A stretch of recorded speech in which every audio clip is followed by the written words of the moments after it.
இயேசுவை பின்பற்றும் மனிதர்கள் யார் இந்த பூவுலகில்? எந்தன் இயேசுவை பின்பற்றும் மனிதர்கள் யார் இந்த பூவுலகில்? இயேசுவை பின்பற்றும் மனிதர்கள் யார் இந்த பூவுலகில்? எந்தன் இயேசுவை பின்பற்றும் மனிதர்கள் யார் இந்த பூவுலகில்?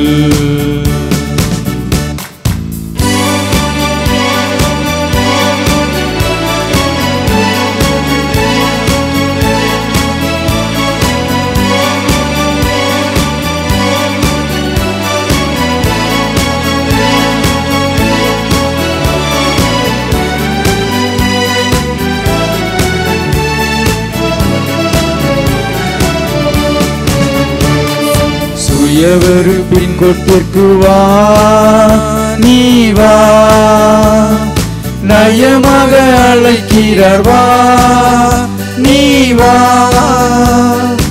உலகமாமிச ஆசை வீண் என தள்ளிவிட்டு வா வா, நீ வா, இயேசுவை பின்பற்றவா. எந்தன் இயேசுவை பின்பற்றும் மனிதர்கள் யார் இந்த பூவுலகில்? எந்தன் இயேசுவை பின்பற்றும் மனிதர்கள் யார் இந்த பூவுலகில்?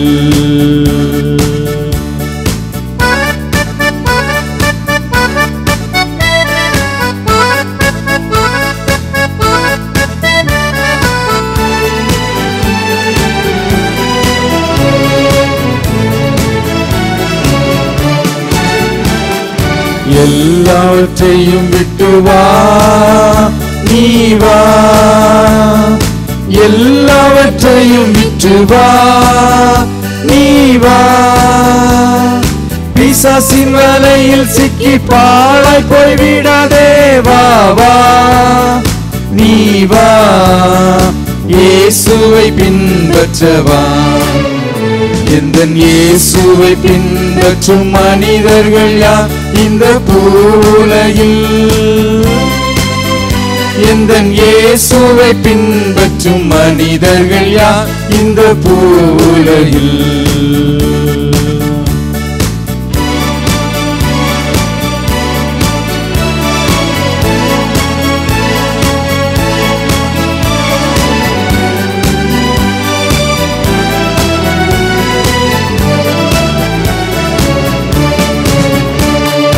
ஆசைகள் அனைத்தையும் அழித்திடவா, நீ வா, உன்னை சிலுவையில் பதித்திடவா, நீ வா. இச்சையின் வலையில் நீ சிக்கிவிடாதே, வா வா, நீ வா, இயேசுவை பின்பற்றவா.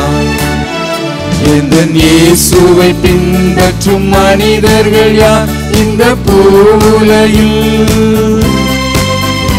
எந்தன் இயேசுவை பின்பற்றும் மனிதர்கள் யார் இந்த பூவுலகில்?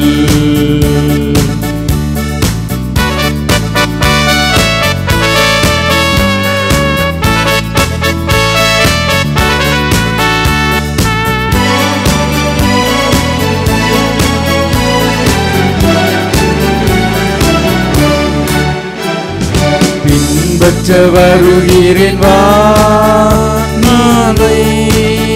நானை பின்பற்ற வருகிறேன் நானே. இயேசுவை இறங்கிடும் ஏற்றிடும் என்னையும் வந்தேன் வந்தேன், இயேசுவை பின்பற்றுவேன். எந்தன் இயேசுவை பின்பற்றும் மனிதர்கள் யார் இந்த பூவுலகில்? எந்தன் இயேசுவை பின்பற்றும் மனிதர்கள் யார் இந்த பூவுலகில்? இயேசுவை பின்பற்றும் மனிதர்கள் யார் இந்த பூவுலகில்? எந்தன் இயேசுவை பின்பற்றும் மனிதர்கள் யார் இந்த பூவுலகில்?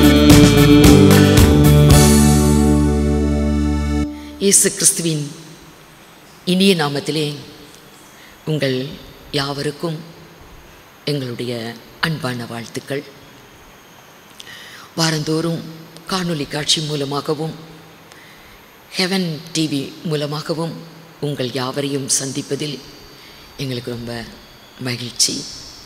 தேவனாகிய கர்த்தர் உங்கள் அனைவரையும் ஆசீர்வதிப்பாராக. கண்களை மூடி நாம் ஜெபிப்போம்.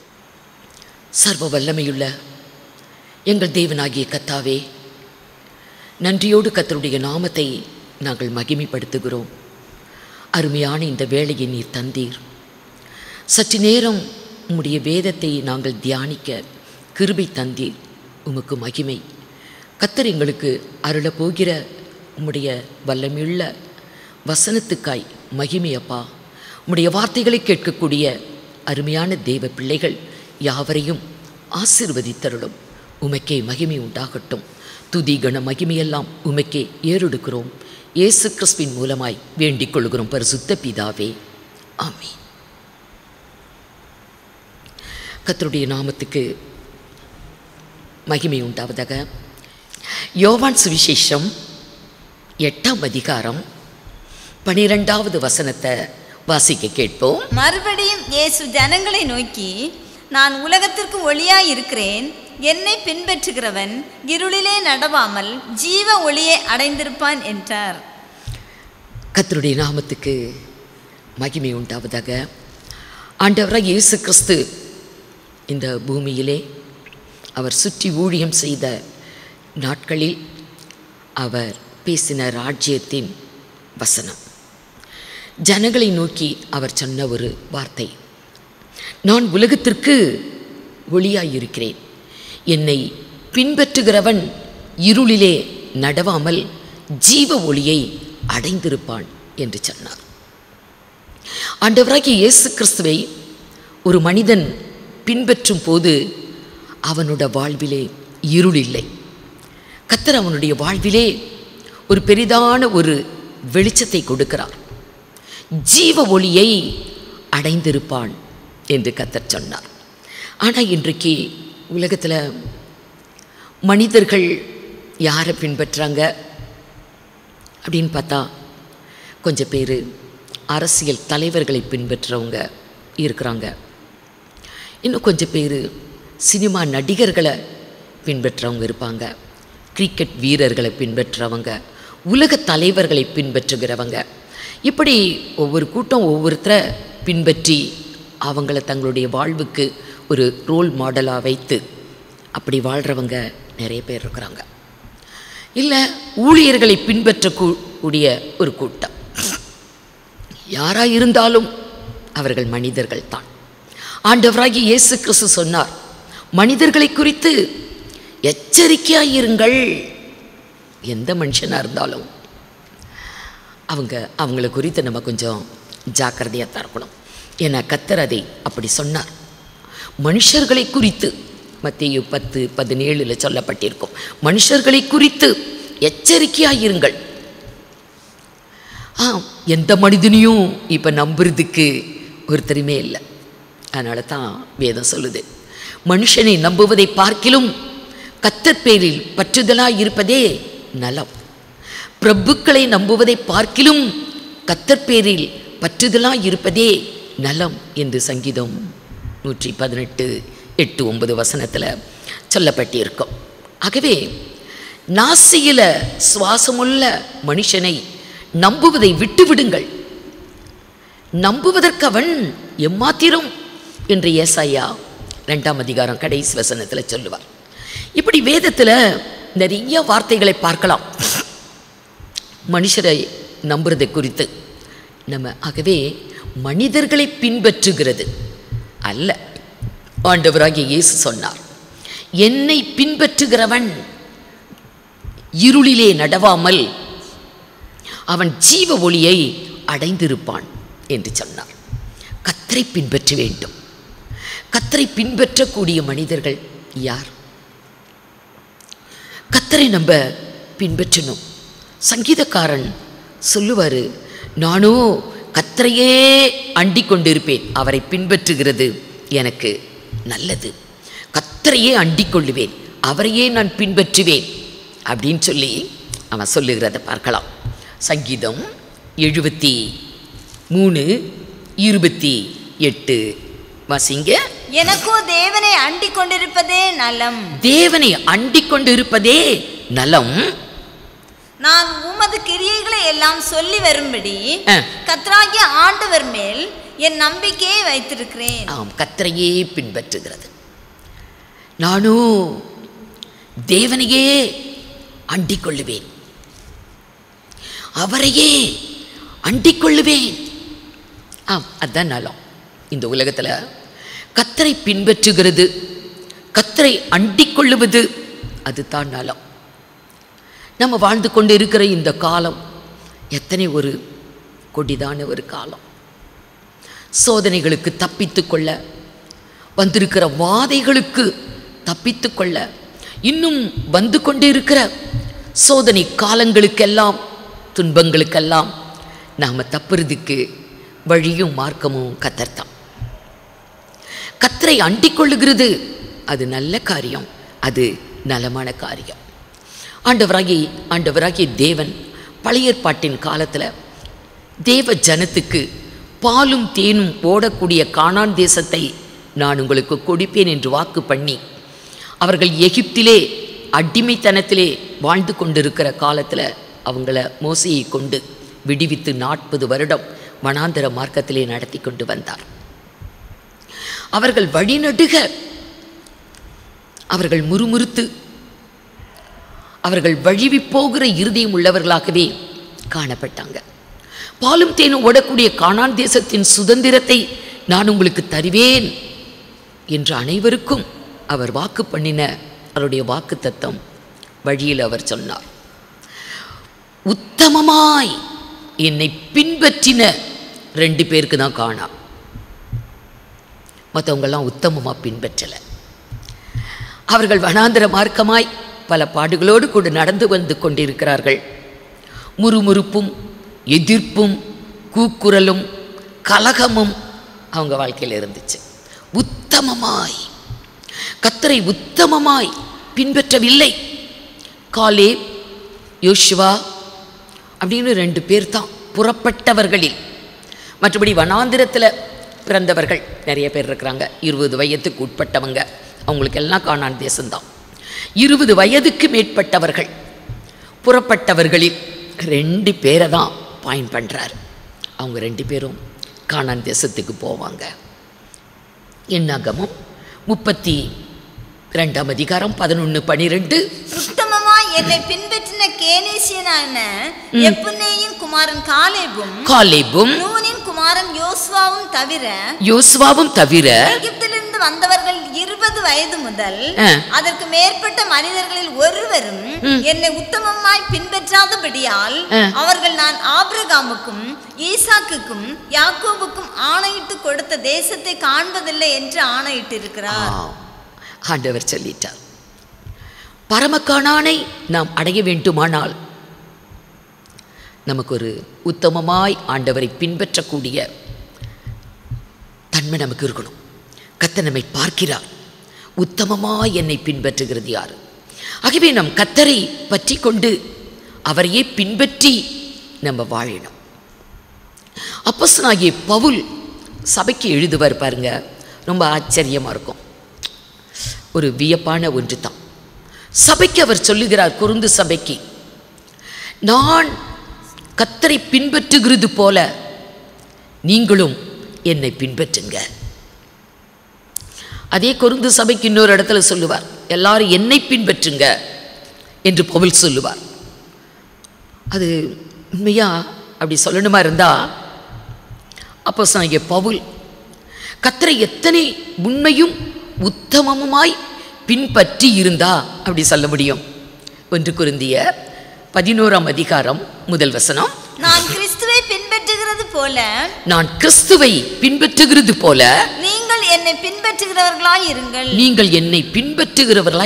4:16 நீங்கள் என்னை பின்பற்றுங்கள் என்று பவுல் சொல்லுவார்.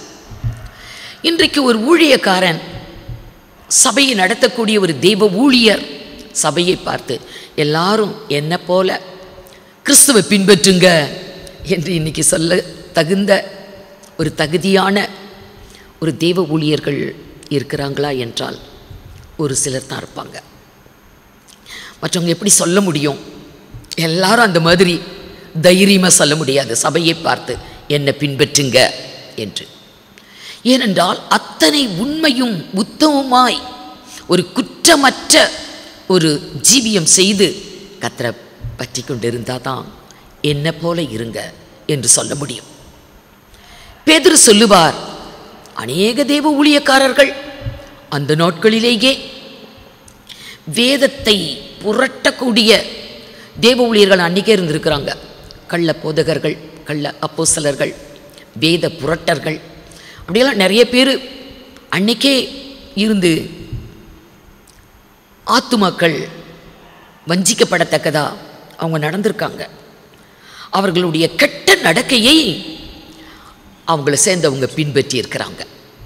அதனால் சத்திய மார்க்கம் தூஷிக்கப்படுகிறதே என்று பேதுரு தன்னுடைய நிருபத்தில் எழுதுவார். 2 பேதுரு 2ஆம் அதிகாரம் முதல் 2 வசனத்தை வாசித்தா, கள்ள தீர்க்கதரிசிகளும் ஜனங்களுக்குள்ளே இருந்தார்கள், அப்படியே உங்களுக்குள்ளும் கள்ள போதகர்கள் இருப்பார்கள். அவர்கள் கேட்டுக்கு ஏதுவான வேத புரட்டுகளை தந்திரமா ஜனங்களுக்குள்ள நுழைய பண்றது. அப்ப கேட்கிற ஜனங்க அவர்களுடைய கெட்ட நடக்கையை பின்பற்றுவார்கள் என்று அடுத்த வசனத்துல அவர் எழுதிக்கிட்டு போவார். அப்ப அன்றைக்கே அப்படி இருந்தாங்கன்னா இன்னைக்கு எவ்வளோ இருக்கும் நினைச்சு பாருங்க. என்னை பின்பற்றுங்க என்று எத்தனை ஊழியர்கள் பவுலை போல சொல்ல முடியும்? ஆனால் அப்படி இருக்க வேண்டும். அப்போஸ்தலனாகிய பவுலே எழுதுவார். இது பேதுரு சொன்ன காரியம். முதல்ல பவுல் சொல்லுவார். அந்த நாட்கள் நிறைய ஊழியக்காரங்க இருந்தாங்க. அப்போஸ்தலனாகிய பவுலோடு கூட ஊழியம் செய்த அநேக தெய்வ ஊழியர்கள் அன்னைக்கு இருந்தாங்க. ஆனால் அவர் சொல்லுவார் பிலிப்பி சபைக்கு எழுதும் போது, என்னை போல உங்களை விசாரிக்கக்கூடிய ஒரு நல்ல மனது இருக்கிற ஊழியக்காரன் தீமோத்தேயு ஒருத்தன் தான் என் கூட இருக்கிறான். நிறைய ஊழியர்கள் இருக்கிறாங்க, ஆனால் அவர்களெல்லாம் கிறிஸ்துவுக்கு உரியதை தேடவில்லை, தங்களுக்குரியதை தேடுகிறார்கள் என்று பிலிப்பியர் 2:20-21 2 வசனங்களை பார்த்தா அதுல தெரியும். உங்கள் காரியங்களை உண்மையாய் விசாரிக்கிறதற்கு, உங்களை உண்மையா விசாரிக்க, சபை மக்களை அக்கறையோடு அன்போடு சபை மக்களை விசாரித்து வழி நடத்த என்னை போல மனதுள்ளவன் அவனை என்று தீமோத்தேயை தவிர யாருமே இல்லை. மற்ற ஊழியக்காரங்கள் எல்லாம் சபை மீது அக்கறை அல்ல, ஜனத்தின் மீது அக்கறை அல்ல. அவர்கள் படுகிற கஷ்டத்தில், பாடுகளில், வியாதியில், துன்பத்தில் அவங்களை விசாரித்து அவர்களுக்கு அன்பு பாராட்டி அவங்களுக்கு உதவி செய்யக்கூடிய அப்படி ஒரு நல்ல மனது பவுலுடைய மனதை போல இருக்கிற ஊழியக்காரங்க இல்லை. ஒரே ஒருத்தன் தான் இருக்கிறான், தீமோத்தேயு என்று பவுல் எழுதுகிறார். நிறைய பேர் இருக்கிறாங்க. அவங்களாம் எப்படி இருக்கிறாங்க? அடுத்த வசனம், மற்றவர்கள் எல்லாரும் கிறிஸ்துவுக்குரியதை தேடல, பின்ன தங்களுக்குரியதையே தேடுகிறார்கள். இன்றைக்கு ஊழியக்காரங்க தங்களுக்குரியதை தேடக்கூடாது. ஆனால் குடும்பம்னு ஒன்று இருந்து குடும்பத்தோடு ஊழியம் செய்கிறவங்கள நம்ம ஒன்றும் சொல்ல முடியாது. ஏன்னா அவங்க குடும்பத்தை காப்பாற்றணும், குழந்தைங்களை காப்பாற்றணும். அதனால் அவங்களுக்குன்னு தான் அவங்க ஊழியம் செய்ய முடியும். அப்போஸ்தலனாகிய பவுலை போல, தீமோத்தேயுவை போல இன்றைக்கு தியாகமாக இருந்து ஊழியம் செய்கிறவங்க தான் இதெல்லாம் செய்ய முடியும். அப்படிப்பட்ட தியாகிகள் தான், எல்லாத்தையும் விட்டுக்கிட்டு வந்தவங்க தான் அப்போஸ்தலர்கள். ஆனால் அவங்களே கிறிஸ்துவுக்குரியதை தேடாமல் தங்களுக்குரியதை தேடினார்களாம். இதெல்லாம் அந்த காலத்தில் நடந்த காரியம். அப்படின்னா இப்போ எவ்வளோ இருக்கும்? ஆகவே என்னை பின்பற்றுங்கள் என்று ஒரு தெய்வ ஊழியன் சொல்லுகிறார் பவுல். ஆகவே இன்றைக்கு கர்த்தரை பின்பற்ற வேண்டும். நான் கிறிஸ்துவை பின்பற்றுகிறது போல நீங்களும் என்னை பின்பற்றுங்கள் என்று அவர் சொல்லணுமா இருந்தால் எத்தனை அது ஒரு உண்மையாகவே அது நினச்சி பார்த்தா கர்த்தருக்கு முன்னாடி அவ்வளோ உண்மையும் உத்தவமா இருந்த ஒரு மனிதன் அப்போஸ்தலனாகிய பவுல். ஆகவே கர்த்தரை பின்பற்ற வேண்டும், இயேசு கிறிஸ்துவை பின்பற்ற வேண்டும். அப்ப அவனோட வாழ்விலே இருள் இல்லை, அவன் ஜீவ ஒளியை அடைந்திருப்பான் என்று கர்த்தர் சொல்லுகிறார். நம்ம யாரை பின்பற்றோம்? நம்ம எல்லாம் இயேசுவை தான் பின்பற்றோம் என்று நம்ம நினைத்து கொண்டு இருக்கிறோம். பெருங்கூட்ட ஜனம் வீணரை பின்பற்றுகிறார்கள். இன்றைக்கு உலகத்தில் வீணரை பின்பற்றுகிற கூட்டம் இன்னைக்கு நிறைய இருக்குது. நீதிமொழிகள் 12ஆம் அதிகாரம் 11, 12, 11. தன் நிலத்தை பயிரிடுகிறவன் ஆகாரத்தினால் திருப்தி அடைவான், வீணரை பின்பற்றுகிறவனோ மதியற்றவன். வீணரை பின்பற்றுகிறவன் கர்த்தரை பின்பற்றினா அவனுடைய வாழ்வு வெளிச்சம், அவனுடைய வாழ்விலே ஜீவ ஒளி, அவனுடைய வாழ்விலே இருள் இல்லை. ஆனா வீணரை பின்பற்றுகிறவன் யாரு? மதியற்றவன். அவன் அறிவில்லாதவன், புத்தி இல்லாதவன்,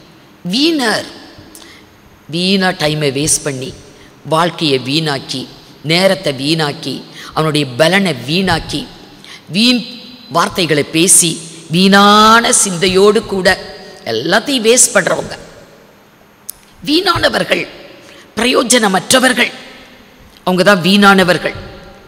வீணானவர்கள் யார் என்று எரேமியா சொல்லுவார். யார் வீணானவர்கள்? வீணரை பின்பற்றுகிற கூட்டம் இன்னைக்கு உலகத்தில் இருக்குது. நிறைய ஜனங்க வீணரை பின்பற்றுறாங்க. ஆகவே வீணரை பின்பற்றுகிறவன் மதியற்றவன். வீணர்னா யாரு? இப்போ நான் சொன்னேன் எல்லாமே வீண் பேச்சு பேசி, வீணான சிந்தையோடு, வீணா வாழ்க்கையை வீணாக்கி, பலனை செலவிட்டு வீண் அப்படின்னு சொல்கிறோம். எரேமியா சொல்லுவார். எரேமியா 2ஆம் அதிகாரம் 6வது வசனத்தில், கர்த்தரை பின்பற்றாமல் மாயையை பின்பற்றி போகிறவன் வீணன், அவன் தான் வீணன் என்று வேதம் சொல்லுகிறது. 2:6 எரேமியா. என்னை விட்டு தூரப்பட்டு, கர்த்தரை விட்டு தூரப்பட்டு, மாயையை பின்பற்றி வீணராய் போகிறதற்கு என்னிடத்தில் என்ன அநியாயத்தை கண்டார்? அப்ப வீணர்கள் என்றால் யார்? கர்த்தரை பின்பற்றாம, கர்த்தரை விட்டு தூரம் போய், கர்த்தரை விட்டு விலகி மாயையை பின்பற்றக்கூடியவன் வீணர். அவங்க தான் வீணர். அப்படி நீங்க வீணரா போகிறதுக்கு என்கிட்ட என்ன அநியாயத்தை பார்த்தீங்க என்று கர்த்தர் கேட்கிறார். ஆகவே மாயையை பின்பற்றுகிறவர்கள் அவங்க தான் வீணர். மாயை, உலகத்தில் எல்லாமே மாயை தான். பிரசங்கி சொல்லிட்டு போவார், சூரியனுக்கு கீழே பூமியில் இருக்கிற எல்லாமே மாயை, எல்லா கிரியைகளும் எல்லாமே மாயை என்று சொல்லி பிரசங்கி சொல்லுவார். எல்லா மாயை, சூரியனுக்கு கீழே நிலைக்கிறது எதுவுமே இல்லை, எல்லாம் மாயை என்று பிரசங்கி 2ஆம் அதிகாரம் 17வது வசனத்துல சொல்லியிருப்பார். எல்லாம் மாயை. ஆகையால் இந்த ஜீவனை வெறுத்தேன், இந்த ஜீவனை வெறுத்தேன். சூரியனுக்கு கீழே செய்யப்படும் கிரியை எல்லாம், சூரியனுக்கு கீழே செய்யப்படும் கிரியைகள் எல்லாம் எனக்கு விசனமாய் இருந்தது, எனக்கு விசனமாய் இருந்தது. எல்லாம் மாயையும், எல்லாம் மாயையும் மனதுக்கு சஞ்சலமாய் இருக்கிறது. ஆமா, எல்லாம் மாயை. சூரியனுக்கு கீழே இந்த பூமியிலே நடக்கிற எல்லா கிரியைகள், எல்லா செய்கைகள் எல்லாமே மாயை. இன்னும் 12 பிரசங்கி 12:8, 12:8. மாயை மாயை மாயை மாயை, எல்லாம் மாயை பிரசங்கி சொல்லுகிறார். அவன் எல்லாத்தையும் அனுபவிச்சுட்டு இதெல்லாம் ஒண்ணுமே இல்லை, அவனுடைய மனதில் தோணுறதை எல்லாம் அனுபவிச்சான். அவனுக்கு என்னெல்லாம் விருப்பங்கள் வந்ததோ எல்லாத்தையும் அனுபவிச்சு இதெல்லாம் நிலைக்கிறதே கிடையாது. அது அந்த டைமுக்கு தான் சந்தோஷம். எல்லாம் மாயை, எல்லாமே மாயை என்று மாயை மாயை எல்லாம் மாயை என்று சொன்னவன் இந்த உலகத்தில் இருக்கிற ஆசை இச்சைகளை, எது மேலே எல்லாம் பற்று பாசம் ஆசை இருந்ததோ அதையெல்லாம் வெறுத்து விட நான் முயற்சி செய்தேன்னு சொல்லுவார். 2ஆம் அதிகாரம் 20ல் இந்த ஆசையெல்லாம் நான் வெறுத்து விடுறதுக்காக நான் பிரயாசப்பட்டேன் என்று சொல்லுவார். 20 ஆகையால் சூரியனுக்கு கீழே நான் பட்ட எல்லா பிரயாசத்தின் மேலும் உள்ள சூரியனுக்கு கீழ் நான் பட்ட பிரயாசத்தின் எல்லாவற்றின் மேலும் உள்ள ஆசையை விட்டுவிட ஆசையை, இதெல்லாம் ஆசைனால தான். ஆகவே ஒன்றுத்து மேலேயும் ஆசையே இருக்கக்கூடாது. எல்லாம் மாயை, போகிறப்ப நம்ம ஒன்றும் கொண்டுட்டு போறதில்ல. ஆகவே இந்த எல்லாவற்றின் மீதும் இருந்த ஆசையை விட்டுவிட வகை பார்த்தேன், அதுக்காக பிரயாசப்பட்டார் அப்படின்னு சொல்லி பிரசங்கி எழுதுவான். யோனா அவன் உன்னை கண்டுபிடிச்சான். மீன் வயிற்றுக்குள்ள இருந்து பட்டப்பாடு, மீன் வயிற்றுக்குள்ள இருந்து அவன் அவஸ்தைப்படும் போது உன்னை கண்டுபிடிச்சான். இவன் மாயை என்றான் பிரசங்கி. அவன் சொன்னான் மாயை, பொய்யான மாயை. அவன் பட்ட பாடுகள்ல அவன் சொல்றான் பொய்யான மாயை. இந்த பொய்யான மாயையை பற்றி கொள்ளுகிறவர்கள் தங்களுக்கு வரக்கூடிய கிருபையை போக்கடிக்கிறார்கள் என்று 2ஆம் அதிகாரம் 6ஆம் வசனத்தில் சொல்லுவான். பொய்யான மாயை. ஆம் அருமையானவர்களே, மாயையை பின்பற்றுகிறவர் தான் வீணர். மாயையான காரியங்களை பின்பற்றி அதையே பின்பற்றி வாழுகிறவர்கள் அவங்க தான் வீணர் என்று எரேமியா தன்னுடைய புஸ்தகத்தில் எழுதிட்டு போவார். அதனால தான் சங்கீதக்காரன் ஆண்டவர்கிட்ட ஜெபிப்பான், ஆண்டவரே இந்த மாயையை பாராதபடி என் கண்களை விலக்கி அருளும். மாயைகளை நான் பார்க்கவே வேண்டாம். இந்த மாயையின் மீது இருந்த ஆசைகளை விட்டுவிட சாலமோன் ரொம்ப பிரயாசப்பட்டான். ஆனால் சங்கீதக்காரன் மாயையை நான் பார்க்கவே வேண்டாம், அவன் அனுபவிச்சுட்டு சொன்னான். ஆனால் இவன் பார்க்கவே வேண்டாம், மாயையை பாராதபடி என் கண்களை காத்துக்கொள்ளுங்க என்று சொல்லி அவன் 119ஆம் சங்கீதத்தில் 37வது வசனத்தில் அவன் சொல்லிக்கிட்டு இருப்பான். ஆகவே மாயையை பின்பற்றக்கூடிய மனிதர்கள் தான் வீணர்கள். உலகத்தில் எல்லாமே மாயைத்தான். ஆகவே கர்த்தரை பின்பற்ற வேண்டும். கர்த்தரை பின்பற்றுகிறவர்கள் கர்த்தரோட பிள்ளைங்க, கர்த்தருக்கு பிரியமானவங்க. ஆனால் உலகத்திலே மாயைகளை பின்பற்றுகிறவர்கள் வீணர். ஆகவே தாவீது சொல்லுவான், நான் வீணரோடு உட்கார்றதே கிடையாது. நம்ம டைம் பாஸிங் எப்படி இருக்கு? வீணரோட உட்காந்து அரட்டை அடித்து பேசி நம்ம அப்படி தான் நம்முடைய டைமை போக்குறோம். ஆனால் தாவீது சொல்லுவான், வீணரோடு நான் உட்கார்றதே கிடையாது. ஆகவே வீணரை பின்பற்றுகிறவர்கள் மதியற்றவர்கள். ஆகவே வீணரோட நம்ம டைமை ஸ்பெண்ட் பண்ணக்கூடாது. 26:4 சங்கீதம் 26:4 வீணரோடு நான் உட்காரவில்லை, வீணரோடு நான் உட்காரவில்லை, வஞ்சகரிடத்தில் நான் சேர்வதில்லை. வீணரோடு நான் உட்கார்றதே கிடையாது. வீணா பேசுவாங்க, வெட்டி கதை பேசுவாங்க. அவங்களோட உட்காந்து டைம் எல்லாம் எதுக்கு வேஸ்ட் பண்ணணும்? நான் அப்படியெல்லாம் உட்காரலை அப்படிங்கிறான். இஸ்ரவேல் ஜனங்களை பார்த்தால் அந்த வீணர் பேசுகிற வார்த்தைகளை தான் பின்பற்றினாங்க. வீணரை பின்பற்றினார்கள். கானான் தேசத்தை வேவு பார்க்கறதுக்காக 12 பேர் அனுப்பப்பட்டாங்க கோத்திரத்துக்கு ஒருத்தரா. அதில் 10 பேர் வந்து வீணான வார்த்தைகளை சொன்னாங்க. துர்ச்செய்தி, அது வீண் வார்த்தை. துர்ச்செய்தியை சொன்னாங்க. 2 பேர் நற்செய்தி சொன்னாங்க. நம்ம நிச்சயம் அந்த தேசத்தை கைப்பற்ற முடியும், அங்கே இருக்கிற பலத்த ஜாதிகளை நாம் அழித்து நாம் தேசத்தை சுதந்திரிக்க முடியும், கர்த்தர் நம்மோடு கூட இருக்கிறார் என்று நற்செய்தி சொன்னாங்க. ஆனால் 10 பேர் துர்ச்செய்தி சொன்னாங்க. அது வீண் வார்த்தை, வீணர். இன்னைக்கு உலகம் வீணரை தான் பின்பற்றுவாங்க. 10 பேர் சொல்கிற காரியத்தை தான் கேட்பாங்க, 2 பேர் சொல்கிறத கேட்க மாட்டாங்க. அதிகமாக யார் என்ன சொல்கிறா அதுக்கு தான் செவி சாய்ப்பாங்க. 10 பேர் சொல்கிறாங்க, அங்கே நம்ம போகவே முடியாது, அவங்க பலத்த ஜாதி, அவங்களுக்கு முன்னாடி நாங்களாம் வெட்டுக்கிளிகளைப் போல இருந்தோம், நம்ம அந்த தேசத்தை கைப்பற்றவே முடியாது, நிச்சயமாக நம்ம எல்லாருமே அழிஞ்சு போவோம், மாண்டு போவோம், அதை ஒருபோதும் சுதந்திரிக்க முடியாது அப்படி சொல்லிட்டாங்க. அந்த இரவெல்லாம் இஸ்ரவேல் ஜனம், இஸ்ரவேல் சபை அழுன்னு அழுகிறாங்க. அழுதுட்டு காலையில் அவர்களுக்கு ஒரு தலைவனை ஏற்படுத்தி நம்ம பின்னாடி போயிடுவோம், எகிப்துக்கே போகலாம் என்று அவ்வளோ பெரிய கலவரம், மனக்கலக்கம், சபைக்குள்ள குழப்பம் வந்தது. 10 பேருனால. 10 பேர் வீணான காரியத்தை சொல்லி சபையை கலைச்சிட்டாங்க.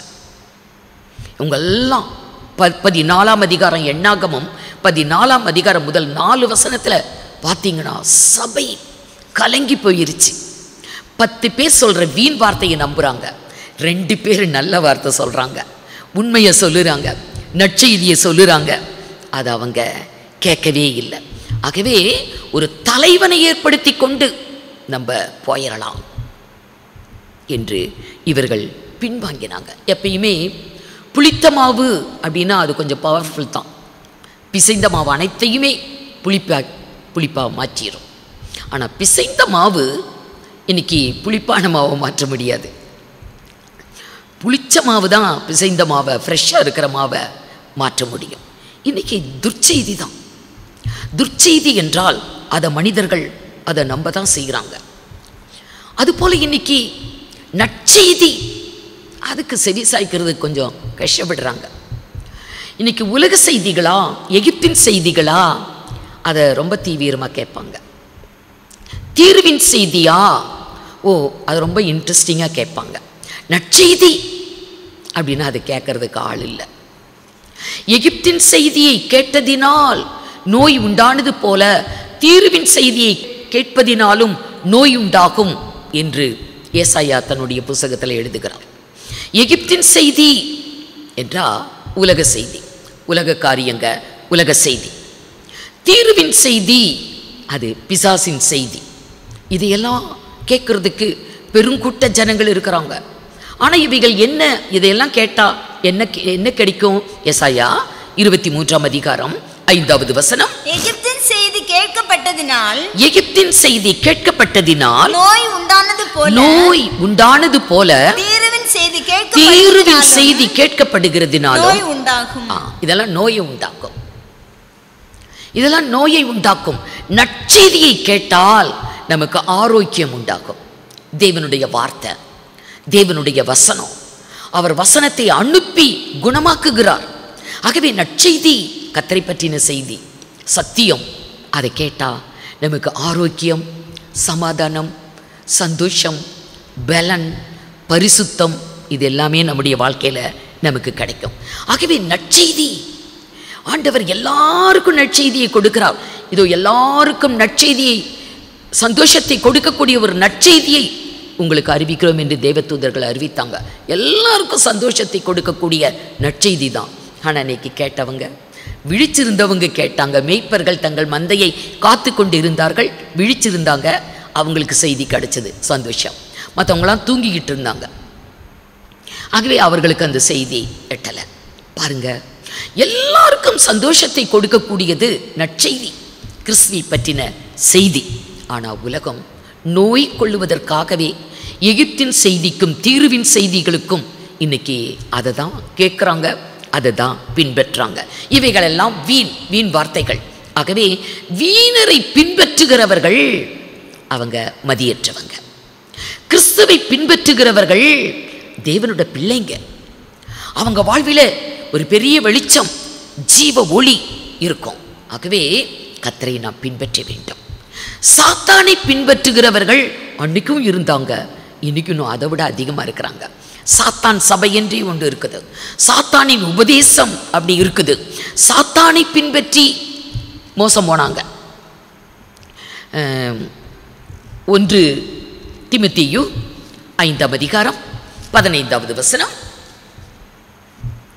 1 தீமோத்தேயு 5:15. ஏனெனில் இதற்கு முன்னே சிலர் சாத்தானை பின்பற்றி விலகி போனார்கள். கர்த்தரை விட்டு விலகிட்டாங்க, சத்தியத்தை விட்டு விலகிட்டாங்க, கர்த்தருடைய அன்பை விட்டு விலகிட்டாங்க. சாத்தானை பின்பற்றி நம்ம யாரை பின்பற்றோம்? உலகத்தையா, மனிதர்களையா, வீணர்களையா, சாத்தானையா, அல்லது கர்த்தரையா? நம் கர்த்தரையும் சத்தியத்தையும் நம்ம பின்பற்றக்கூடியவங்களாக இருக்கணும். இங்கே சாத்தானை பின்பற்றி அநேகர் கர்த்தருடைய அன்பை விட்டு, ஆத்தும ரட்சிப்பை விட்டு விலகியே போயிட்டாங்க. துவக்க காலத்தில் அநேகர் ரட்சிப்பை பெற்று ரட்சிப்பின் சந்தோஷத்தில் இருந்தவங்க அநேகர் பின்வாங்கி போய்விட்டார்கள். உலகத்தை பின்பற்றி, மனிதரை பின்பற்றி, சாத்தானை பின்பற்றி விலகி போனவங்க சபையில் அன்னைக்கும் இருந்தாங்க, இன்னைக்கும் இருக்கிறாங்க. அப்படியே அப்போஸ்தலனாகிய பவுல் தீமோத்தேயுக்கு எழுதும் போது 1 தீமோத்தேயு 4ஆம் அதிகாரம் 1 வசனத்தில் அவர் சொல்லுவார், ஆகிலும் ஆவியானவர் வெளிப்படையாய் சொல்லுகிறபடி, ஆவியானவர் வெளிப்படையாய் சொல்லுகிறபடி பிற்காலங்களிலே, பிற்காலங்கள் அப்படின்னு சொன்னா நம்ம வாழ்ந்து கொண்டிருக்கிற இக்காலம். அப்ப எழுதுனது பிற்காலத்தில், வரும் காலத்தில் அப்படின்னு சொன்னது. இப்ப நம்ம வாழ்ந்து கொண்டிருக்கிற இக்காலம். பிற்காலத்தில் மனசாட்சியில் சூடுண்ட பொய்யருடைய மாயத்தினாலே சிலர் வஞ்சிக்கிற ஆவிகளுக்கும் பிசாசின் உபதேசங்களுக்கும் செவி கொடுத்து வஞ்சிக்கப்பட்டு போவாங்க. பிசாசுகளின் உபதேசம் அன்னைக்கே இருந்திருக்குது. அப்போஸ்தலனாகிய பவுல் அதை தீமோத்தேயுக்கு எழுதுகிறார். பிற்காலத்தில் இன்னும் பெரும் கூட்டம் சாத்தானுடைய உபதேசத்துக்கு செவி சாய்த்து கர்த்தரை விட்டு விலகி போவாங்க. அந்த ஆத்துமாக்கள் எல்லாம் நஷ்டப்படும். ஆம் அருமையானவர்களே, உலகத்தில் நிறைய வஞ்சகங்கள் இருக்கிறது. நாம் கர்த்தரை தான் பின்பற்ற வேண்டும். தாவீது என்ற ஒரு மனிதனை எடுத்துக்கொள்ளலாம். தாவீது கர்த்தருக்கு ரொம்ப பிரியமானவன். ஆண்டவர் சொன்னார், என்னுடைய மனதுக்கு ஏற்றவன், நான் மனதில் நான் நினைக்கிற என்னுடைய சித்தத்தை அவன் நிறைவேற்றக்கூடிய மனிதன், எனக்கு அவனை ரொம்ப பிடிக்கும் என்று சாட்சி கொடுத்தார். அப்படிப்பட்ட ஒரு மனிதன் தான் தாவீது. அப்போஸ்தலர் 13ஆம் அதிகாரம் 22வது வசனத்தில் அவனை பற்றின ஒரு சாட்சி இருக்கும். வாசிங்க. பின்பு அவர் அவனை தள்ளி தாவீதை அவர்களுக்கு சவுலை தள்ளி தாவீதை ராஜாவாக ஏற்படுத்தினார். ஈசாயின் குமாரனாகிய தாவீதை என் இருதயத்துக்கு ஏற்றவனாக கண்டே, எனக்கு சித்தமானதை எல்லாம் அவன் செய்வான் என்று அவனை குறித்து சாட்சியும் கொடுத்தார். இது தேவனுடைய சாட்சி. எவ்வளவு ஒரு சந்தோஷம்! கர்த்தரே ஒரு மனிதனை குறித்து சாட்சி கொடுக்கிறார். என் இருதயத்துக்கு ஏற்றவன், எனக்கு சித்தமானதை எல்லாம் அவன் செய்வான், நிறைவேற்றுவான் என்று நற்சாட்சி பெற்றவன் தாவீது. அப்படிப்பட்ட தாவீது கூட ஒரு டைம்ல ஏமாந்து போயிட்டான். அவன் கூட சாத்தானுடைய ஏவுதலை பின்பற்றி போயிட்டான். சாத்தான் உள்ளுக்கு ஏவுது. இஸ்ரவேல் ஜனத்துக்கு விரோதமா ஒரு காரியத்தை தாவீதுடைய உள்ளத்துல ஏவுறான். சாத்தான் ஏவுறான். இஸ்ரவேல் ஜனங்களில் அநேகம் பேர் கொலை செய்யப்படணும், மரிக்கணும், அவங்க சாகணும். அதுக்கு ஒரு தந்திரமான காரியத்தை சாத்தான் தந்திரமாய் தன் வஞ்சகத்தை தாவீதை கொண்டு நிறைவேற்றான். சாத்தான் ஏவுறான். என்ன ஏவுறான்? இஸ்ரவேலை தொகையிட்டு. போர் வீரர்கள் எவ்வளவு பேர், சாதாரண ஜனங்கள் எவ்வளவு பேர், ஆண்கள் எவ்வளவு, பெண்கள் எவ்வளவு, இப்படியும் ஒவ்வொரு தேசத்தில் கணக்கெடுப்படுகிறது. நம்முடைய தேசத்தில் எல்லா ஜனங்கள் கணக்கெடுக்கப்படுறாங்க, தொகை எடுக்கப்படுகிறது. அப்படிதான் தாவீது ஜனத்தை தொகையிடும்படி அவன் சொல்லுவான். பாருங்க, 1 நாளாகமம் 21:1. சாத்தான் இஸ்ரவேலுக்கு விரோதமாக எழும்பி இஸ்ரவேலை தொகையிடுகிறதற்கு தாவீதை ஏவுறான். உள்ளத்துல ஒரு ஏவுதல். எல்லாமே கர்த்தர் ஏவுறாரு என்றல்ல, சாத்தானும் ஏவுறான். கர்த்தருடைய ஆவியும் ஏவுவார். கர்த்தருடைய ஆவியின் ஏவுதலால் சிமியோன் கர்த்தருடைய ஆலயத்தில் வந்தான். கர்த்தரை குழந்தைய கொண்டாந்துருக்காங்க தூக்கி அவன் பேசுறான். பரிசுத்த ஆவியானவர் ஏவுகிறார், அசுத்த ஆவியும் ஏவுகிறது. இதுக்குள்ள வித்தியாசத்தை கண்டுபிடிக்க முடியாம தாவீது சாத்தானை பின்பற்றினான். உடனே ஜனங்களுடைய தொகையை கணக்கிட வேண்டும் என்று அவன் கட்டளையிட்டான். யோவாப் எவ்வளவோ சொல்லி பார்த்தான், ஆனா அவன் கேட்கல. ஜனங்களை தொகையிடக்கூடாது என்று அல்ல, தேவன் ஒரு திட்டம் வச்சிருந்தாரு. ஜனங்களை தொகையிடலாம். ஜனங்களை தொகையிடும் போது எவ்வளவு பேர் இருக்கிறாங்க என்று கணக்கு எண்ணும் போது அவங்களுக்குள்ள வாதை வரும், கட்டாயம் வாதை வரும். ஆகவே அந்த மாதிரி வாதை வராம இருக்கிறதுக்கு ஆத்தும மீட்புக்காக ஒரு காணிக்கை படைக்கணும். என்று தேவன் முதலியே ஒரு நியமனம் வச்சிருந்தார். கணக்கிடும் போது வாதை வராம இருக்குது. ஆத்தும மீட்புக்கு அவங்க ஒரு காணிக்கை, ஒரு பலி செலுத்த வேண்டும் என்று தேவன் முதலில் முன்னுரைச்சிருக்கிறார். யாத்ராகமம் 30ஆம் அதிகாரம் 12வது வசனம். இஸ்ரவேல் புத்திரரை அவர்கள் இலக்கத்தின்படி கணக்கு பார்க்கும் பொருட்டு அவர்களை எண்ணும் போது அவர்களுக்குள்ளே ஒரு வாதை உண்டாகாத. அப்ப கணக்கு பார்க்கும்போது வாதை வரும். தேசத்து ஜனங்களை தொகையிடும் போது வாதை வரும். அப்படி வாதை வரும்போது அந்த வாதை யாரையும் தாக்காதபடி, வாதை வராதபடிக்கு என்ன செய்யணும்னு கர்த்தர் சொல்லுவார். வாசிங்க. வாதை உண்டாகாதபடிக்கு ஒவ்வொருவரும் எண்ணப்படும் சமயத்தில் ஆத்துமாவுக்காக கர்த்தருக்கு மீட்கும் பொருளை கொடுக்க கடவன். நம்முடைய ஆத்துமாவுக்காக மீட்கும் பொருள் கர்த்தருக்கு கொடுக்கணும். நம்முடைய ஆத்துமாவுக்கு மீட்கும் பொருள் கொடுத்துட்டா வாதை வராது. அப்ப தாவீது எண்ணும் போது மீட்கும் பொருளை எல்லாத்துக்கிட்டையும் கொண்டு வர சொல்லியிருக்கணும் கர்த்தருக்கு படைக்க. அதெல்லாம் செய்யலை. கர்த்தர் சொன்ன வார்த்தையெல்லாம் உழிட்டான். தொகையை மாத்திரம் எண்ணி எவ்வளவு ஜனங்களை கணக்கிட்டு தொகையை சொல்லணும் என்று மாத்திரம் அவன் கட்டளையிட்டான். வந்தது என்ன? நமக்கு நல்லா தெரியும் சரித்திரம். வாதை வந்தது. 3 காரியத்தை தேவன் வைத்தார். 3 நாள், 3 மாதம், 3 வருடம். இதில் 3 நாள் என்பது கொள்ளை நோய். 3 நாள் கொள்ளை நோய். சரி, எப்படியாவது கொள்ளை நோய் வந்துட்டாலும் பரவாயில்ல, 3 நாளையில் முடிச்சிடும். 3 மாதம் 3 வருடம் என்று சொல்லுகிறதெல்லாம் ரொம்ப பயங்கரமாச்சே என்று 3 நாளை அவன் செலக்ட் பண்ணினான். வாதை வந்தது. எத்தனை பேர் இறந்துட்டாங்க? 21ஆம் அதிகாரம் 1 நாளாகமம் 14வது வசனம். ஆகையால் இஸ்ரவேலிலே கொள்ளை நோயை வரப்பண்ணினார். அதனால் இஸ்ரவேலில் 70,000 பேர் 70,000 பேர் மரிச்சாங்க. அந்த மீட்புக்கு அந்த காணிக்கையை படைச்சிருந்தா வந்திருக்காது. சாத்தான் 70,000 பேரை இஸ்ரவேலிலே கொல்லுறதுக்கு சாத்தான் ஏவனான். சாத்தானை பின்பற்றிட்டான். இன்றைக்கும் கூட சபைக்குள்ள சாத்தானின் கூட்டம் இருக்குது. அன்னைக்கே ஆசியா கண்டத்தில் இருந்த 7 சபைகளிலே 2 சபையை பார்த்தா சாத்தானின் கூட்டம் சபைக்குள்ள இருந்தது. சபைக்குள்ள இருந்து சபை என்ன பண்ணிச்சு? தூஷித்தது. 2ஆம் வெளிப்படுத்தல் 2ஆம் அதிகாரம் 9வது வசனத்தில் சிமிர்னா சபையிலே அங்க சபைக்குள்ள 9ஆம் வசன வாசிமா. உன் கிரியைகளையும் உன் உபத்திரவத்தையும் நீ ஐஸ்வர்யம் உள்ளவனாய் இருந்தும் உனக்கு இருக்கிற தரித்திரத்தையும் தங்களை யூதர் என்று சொல்லியும் யூதர் அல்லாத சாத்தானின் கூட்டத்தாருடைய தூஷணத்தையும் அறிந்திருக்கிறேன். சாத்தானின் கூட்டம் அவங்க யூதர் இல்லை, ஆனா தங்களை யூதர் என்று சொல்லிக் கொள்ளுகிறாங்க. அப்படியே பிலதெல்பியா சபையை எடுத்துக்கொள்ளலாம்.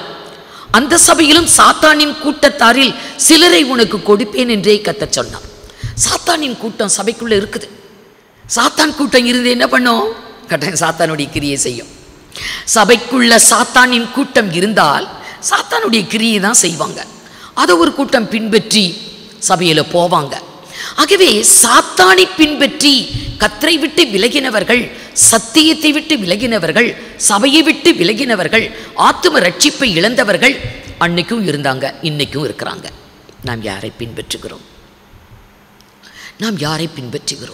ஆண்டவராகிய இயேசு.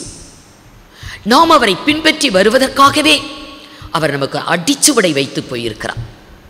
ஆகவே தான் பேதுரு எழுதுவார், அவர் வைத்து போன அடிச்சுவடை நாம் பின்பற்றி வருவதற்காகவே அவருடைய அடிச்சுவடை நமக்கு பின்வைத்து போனார். அதுதான் பின்பற்றணும். ஆண்டவரை பின்பற்றுதல் என்றால் என்ன? கர்த்தரை பின்பற்றுதல் என்றால் என்ன? அவர் வைத்து போன அடிச்சுவடை பின்பற்றுகிறது தான் நாம கர்த்தரை பின்பற்றுகிறது. பேதுரு சொல்லுவார், 1 பேதுரு 2ஆம் அதிகாரம் 21வது வசனத்துல அவர் வைத்து போன அடிச்சுவடு வாசிங்க. இதற்காக நீங்கள் அழைக்கப்பட்டும் இருக்கிறீர்கள், ஏனெனில் கிறிஸ்துவும் உங்களுக்காக பாடுபட்டு நீங்கள் தம்முடைய அடிச்சுவடுகளை தொடர்ந்து வரும்படி உங்களுக்கு மாதிரியை பின்வைத்து போனார். அவருடைய அடிச்சுவடை பின்பற்றும்படி நமக்கு மாதிரியை காண்பித்திருக்கிறார். அவருடைய மாதிரியை பின்பற்ற வேண்டும். இயேசு எப்படி வாழ்ந்தார்? அவருடைய மாதிரி, அவருடைய எளிமையான வாழ்க்கை. அப்படி எளிமையான ஒரு ஜீவியம். அவர் எப்படிப்பட்ட ஆவிக்குரிய தன்மைகளோடு பண்புகளோடு அவர் எப்படி வாழ்ந்தார். சாந்தம், பொறுமை, தயவு, எத்தனை அன்பு, எவ்வளவு இரக்கம். அவர் வாழ்ந்த வாழ்வு நமக்கு மாதிரி. அதுதான் அவர் வைத்து போன அடிச்சுவடு, அவரோட வாழ்வு. இதற்காக தான் நாம் அழைக்கப்பட்டிருக்கிறோமா?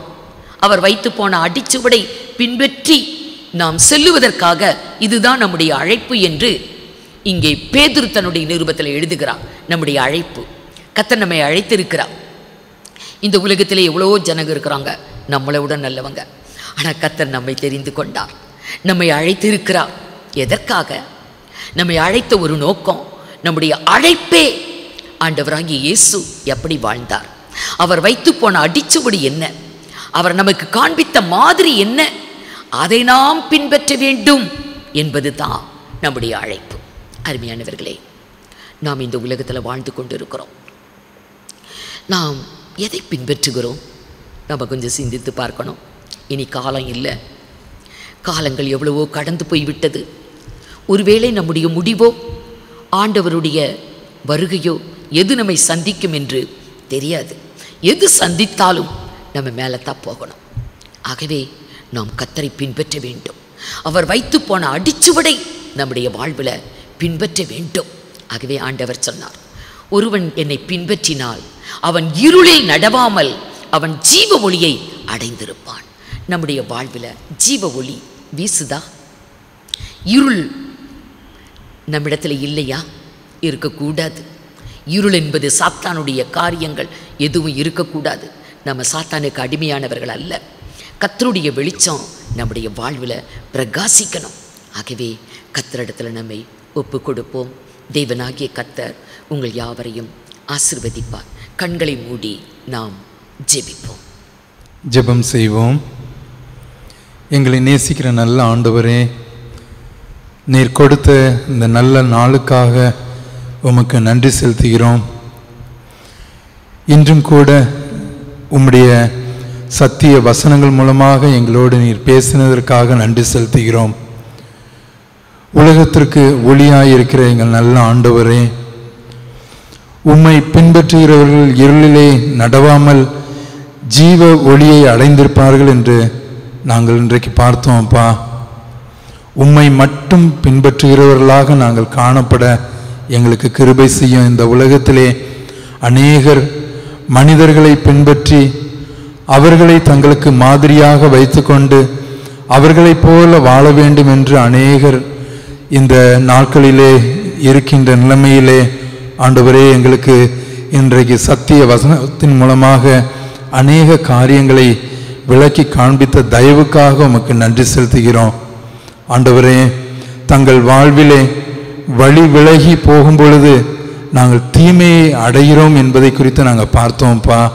ஆண்டவரே, உம்மை மட்டுமே நாங்கள் பின்பற்றுகிறவர்களாக வழி விலகாமல் நாங்கள் எங்கள் வாழ்விலே ஆண்டவரே நல்ல ஒரு வாழ்வை வாழ எங்களுக்கு கிருபை செய்ய வேண்டுமாறு ஜெபிக்கிறோம். ஆண்டவரே, மாயை பின்பற்றுகிறவர்களாக அல்லாமல் உம்மை மட்டும் நாங்கள் பின்பற்றுகிறவர்களாக காணப்பட நாங்கள் கிருபை செய்ய வேண்டுமாறு ஜெபிக்கிறோம்ப்பா. மாயையை பின்பற்றுகிறவர்கள் வீணர்கள் என பார்த்தோம்ப்பா. ஆண்டவரே, எங்களுடைய ஆசை இச்சைகளை விட்டு ஆண்டவரே உம்மை மட்டும் பற்றி கொண்டு உம்முடைய கிருபைகளை நாங்கள் பெற்றுக்கொள்ள எங்களுக்கு கிருபை செய்ய வேண்டுமாறு ஜெபிக்கிறோம். சங்கீதக்காரன் சொன்னபடி மாயையை காணாதபடி எங்கள் கண்களை அதற்கு விலக்கி அருளும் என்று சொன்னபடி ஆண்டவரே, நாங்களும் மாயையை பின்பற்றாதவர்களாக காணப்பட எங்களுக்கு கிருபை செய்யணுமாறு ஜெபிக்கிறோம். தேவனுடைய வார்த்தையை கேட்கும் பொழுது, நற்செய்தியை குறித்து நாங்கள் கேட்கும் பொழுது எங்களுக்கு ஆரோக்கியம் உண்டாகும் என்று நாங்கள் பார்த்தோம்ப்பா. நாங்களும் கூட உம்முடைய இருதயத்திற்கு ஏற்றவர்களாக காணப்பட நற்சாட்சியுள்ள ஒரு வாழ்க்கையை வாழ எங்கள் ஒவ்வொருவருக்கும் கிருபை செய்யணுமாறு ஜெபிக்கிறோம். நீர் எங்களுக்கு வைத்து போன அடிச்சுவடுகளை நாங்களும் பின்பற்றி வாழ கிருபை செய்யும். உம்முடைய மாதிரியை மட்டும் நாங்கள் பின்பற்ற எங்கள் ஒவ்வொருவருக்கும் கிருபை செய்யணுமாறு ஜெபிக்கிறோம். இந்த நாட்களிலும் கூட ஏனோ தானோவென்று தங்கள் வாழ்வை வாழ்ந்து கொண்டிருக்கிற ஒவ்வொருவருக்காக ஜெபிக்கிறோம்ப்பா. ஒவ்வொருவரையும் நீங்க பொறுப்பெடுத்துக் கொள்ளுங்க ஆண்டவரே. அவர்களும் உம்மை குறித்து கேள்விப்பட்ட ஆண்டவரே நல்ல ஒரு மாதிரி உள்ள வாழ்க்கையை வாழ ஒவ்வொருவருக்கும் கிருபை செய்யணுமாறு ஜெபிக்கிறோம். இந்த நாட்களிலும் ஆண்டவரே வீணான ஆண்டவரே வாழ்க்கையை வாழாதபடி ஒவ்வொருவருக்கும் ஆண்டவரே நீர் கிருபை செய்யணுமாறு ஜெபிக்கிறோம். இந்த கொள்ளை நோய்கள் பரவி கொண்டிருக்கிற காலத்திலும் கூட எங்களை நீர் இதுவரையும் சுகபத்திரமாய் கண்ணின் மணி போல பாதுகாத்தீங்கப்பா, நன்றி செலுத்துகிறோம். இனியும் கூட ஒவ்வொரு நாளும் உம்முடைய கிருபை எங்களோடு கூட இருக்கட்டும் ஆண்டவரே. ஒவ்வொரு நாளும் எங்களை நீர் பத்திரமாக பார்த்து கொள்ளும்படி கேட்டுக்கொள்கிறோம்ப்பா ஆண்டவரே. ஒவ்வொரு நாளும் ஆண்டவரே உம்மை நாங்கள் பின்பற்றுகிறவர்களாக, உம்முடைய நிழலிலே நாங்கள் நடக்கிறவர்களாக எங்கள் ஒவ்வொருவருக்கும் கிருபை செய்யுங்கப்பா. அனுதினமும் எங்களை காத்து கொள்ளுங்க. மீட்பர் இயேசுவின் மூலம் ஜெபிக்கிறோம் நல்ல பிதாவே, ஆமேன். என் ஆத்துமாவே கர்த்தரை ஸ்தோத்ரி, என் முழுவுளமேருடைய பரிசுத்த நாமத்தை ஸ்தோத்ரி. என் ஆத்துமாவே கர்த்தரை ஸ்தோத்ரி, அவர் செய்த சகல உபகாரங்களையும் மறவாதே.